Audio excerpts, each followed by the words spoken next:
అనంతపురం జిల్లా బ్రహ్మసముద్రం మండలంలో కస్తూరిబా గాంధీ పాఠశాలల వద్ద మృతి చెందిన చందన తల్లిదండ్రులు కుటుంబ సభ్యులు ఆందోళనకు దిగారు.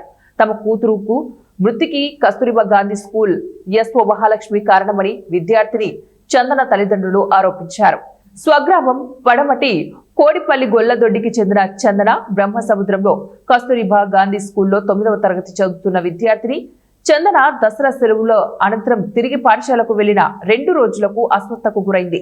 గమనించిన తోటి విద్యార్థులు ఎస్ఓకు చెప్పినా సహకాలంలో స్పందించకపోవడంతోనే విద్యార్థిని ఆరోగ్యం క్షీణించింది.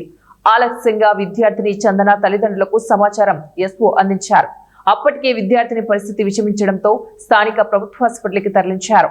అక్కడ హాస్పిటల్లో విద్యుత్ సరఫరా లేక ఆక్సిజన్ అందలేదు. మెరుగైన వైద్యం కోసం కళ్యాణదుర్గంలోని ఆర్టీటీ హాస్పిటల్కి తరలించారు.